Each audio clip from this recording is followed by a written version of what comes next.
Hello, j'espère que vous allez bien. Bienvenue dans cette Good Vibes Letter. J'espère que vous avez passé un très bel été, une belle rentrée, que ce soit vous ou vos familles. On redémarre, on est dans cette énergie, c'est un peu toujours le cas, hein. Septembre, janvier, c'est des énergies de changement, de renouveau, où on met en place des nouvelles dynamiques, où on se pose un peu les questions de ce qu'on veut, de comment on organise, comment on fait les choses. Donc c'est pour ça que j'avais envie de vous connecter en cette Good Vibes Letter de rentrée à ce pouvoir de l'intention. Je vais vous en reparler juste après, mais avant, juste petit rappel, ces Good Vibes Letter pour les nouveaux arrivants ont lieu toutes les 2 semaines. Je vous les envoie le jeudi toutes les 2 semaines. Ça ne bouge pas, ça ne change pas. Il va y avoir quelques changements, notamment sur mon site internet, mais je vous en reparlerai dans 2 semaines justement, quand ce sera extrêmement imminent. En attendant, on se concentre sur justement cette énergie de rentrée, sur ce qu'on veut faire vivre. Et ce pouvoir de l'attention, c'est un exercice tout bête, mais où je voudrais vous parler du pouvoir de l'intention, pardon, pas sous la forme juste de demander un message, d'envoyer un message et de faire une demande et d'un objectif futur, de poser l'intention de ce qu'on veut vivre après, mais aussi sous la forme de euh, je choisis 2 mots qui me portent et qui en fait vont être des fils rouges pour que je m'engage dans ma propre vie et que je me responsabilise dans ma propre vie. Parce qu'en fait, ce qui se passe, c'est que souvent, on décide comme ça, on se dit, ah bah moi, cette année, je veux faire ci, je veux mettre ça, mais on ne prend pas ce moment de prise de conscience en soi de, en vrai, qu'est-ce que je veux vivre? Quels sont mes besoins les plus profonds? Mes attentes, en fait, ou les valeurs auxquelles je veux pas déroger cette année, qui sont vraiment voilà, mon carburant presque, j'ai envie de dire.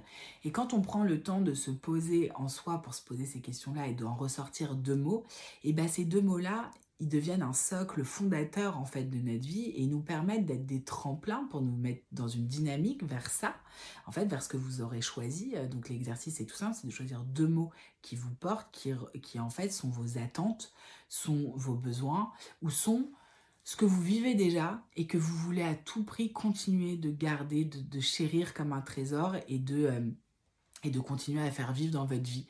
Et donc c'est hyper important d'aller comprendre qu'il y a l'intention, il y a la demande, mais il y a aussi l'engagement et la responsabilité de se dire, ok, c'est ça que je veux, donc je pose ces 2 mots, et ces 2 mots, ça va être en fait mes garde-fous, mes balises pour que quand moi je choisis ce chemin-là, je sais que la vie va m'emmener parfois à droite, à gauche, me faire dévier, et bah que je puisse un peu être mon propre berger en mode je rassemble, attention là tu t'égares, reviens à ton centre, attention, peut-être pas par là, c'est pas la direction de ce que tu avais décidé au départ.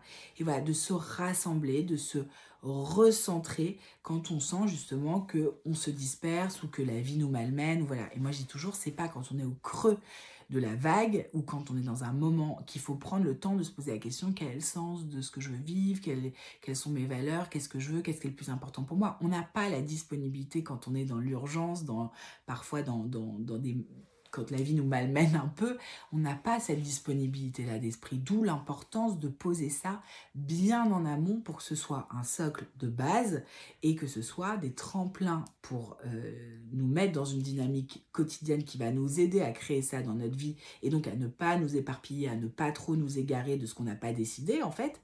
Et surtout dans le cas où on ne peut pas faire autrement parce qu'on est humain et que voilà, tout se passe pas comme on veut et que on ne gère pas toujours tout comme on voudrait le gérer. Et donc l'idée c'est de pouvoir se dire bah en fait pas grave, je sais que je peux me raccrocher à ces 2 mots et que ça va faire ce taf pour moi de me recentrer et de me réaligner.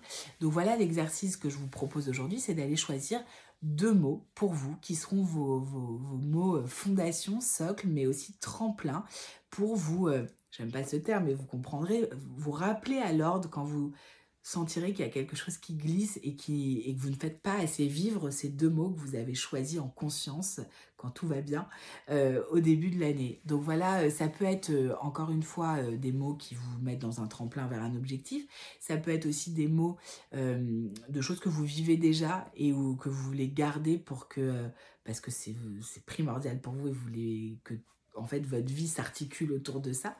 Voilà, moi j'ai fait faire cet exercice à mon mari, justement, qui a choisi ces 2 petits mots. C'est quelque chose que je fais au quotidien, même avant chaque rendez-vous avec mes coachés pour être complètement transparente. Moi, je suis un peu une folle de ça, du pouvoir de l'intention. Mais en fait, j'en suis devenue accro. Pourquoi? Parce que je vois tellement la différence entre les moments où je pose les intentions sur des événements ou sur les choses et les moments où j'oublie de le faire. Mais ce n'est tellement pas le même vécu, en fait, que bah, forcément, maintenant, c'est devenu une régularité. Et donc voilà, donc mon mari, il a choisi ces 2 petits mots, et moi, là, j'ai choisi les miens. Et voilà, si vous avez, ça peut être un exemple, d'ailleurs, je vous donne les miens. Moi, c'est sérénité, parce que c'est ce que là, j'ai retrouvé après avoir évacué d'énormes trucs ces dernières années administratives et tout. Et après avoir passé là, des sacrées montagnes russes émotionnelles et tout. Et là, voilà, c'est cette sérénité retrouvée et que je compte, mais voilà, continuer à faire perdurer, à retrouver, à garder, à chérir. Et surtout, en fait, moi, je me sers de ces mots-là dans 2 choses. C'est ce que je veux garder, mais c'est aussi mes garde-fous pour qu'à chaque décision que je prends, je les passe au filtre de mes 2 mots, qui sont donc sérénité là cette année et libération, pour que avant de prendre une décision, je me pose toujours la question: est-ce que si je fais telle chose, ça va me mettre en sérénité ou pas? Oui ou non? Et en fonction de ça, je sais si je prends ma décision. Est-ce que ça va me mettre en libération ou pas? Ou est-ce que ça va me permettre de libérer quelqu'un, de faire du bien à quelqu'un, parce que moi, je les pose aussi pour ma vie à moi, mais pour ma boîte aussi, pour mon métier, en fait. Et mon métier, ce n'est que ça. C'est de la libération, en fait. On appelle ça comme on veut, du coaching, depuis.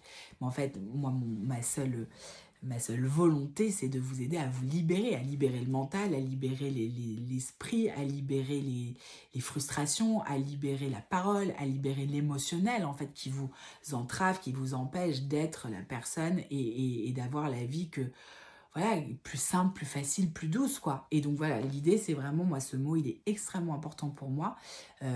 Moi, c'est vraiment quelque chose où j'ai défini que je ne voulais pas, je déteste l'enfermement, qu'il soit mental, physique, voilà, je déteste tout ce qui enferme, tout ce qui rétrécit, tout ce qui... Ah, ça, je peux pas. Donc voilà, j'ai envie de grandes choses, de belles choses, de liberté, voilà, ça fait partie de mon caractère et ça fait partie de mes envies. Et donc, c'était important pour moi de le mettre en mode garde-fou de, voilà, il va y avoir plein de choses, plein de propositions, plein de changements qui sont en train d'arriver, de toujours garder à l'esprit, est-ce que si je dis oui à ça, ça me libère ou ça m'enferme? Est-ce que si je fais ça avec telle personne, si je dis ça, est-ce que ça libère ou ça enferme l'autre? Est-ce que ça... Voilà. Donc moi, c'est mes mots, sérénité, libération, chacun les siens. Euh, j'ai hâte de savoir lesquels vous allez choisir pour vous. Ne complexifiez pas les choses, ils peuvent être très simples. Tant qu'ils vous parlent, tant que ça résonne, tant que ça vous met une étincelle, tant que ça vous procure quelque chose. Et, euh, et voilà, et ce seront des mots qui seront porteurs pour vous, qui vous mettront dans une dynamique et qui vous permettront d'avoir ça en fil rouge toute l'année pour vous rappeler que c'est ça que vous voulez, que c'est ça que vous avez choisi, décidé. Et donc, pas grave si parfois ça vit pas, juste on pense à y repenser, à reconnecter à ces mots-là pour que les choses se réajustent. Voilà ce que j'avais envie de partager avec vous aujourd'hui. On se retrouve dans 2 semaines du coup.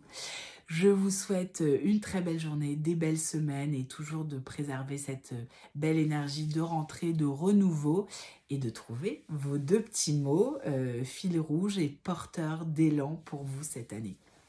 Je vous embrasse très fort et je vous dis à très vite. Ciao.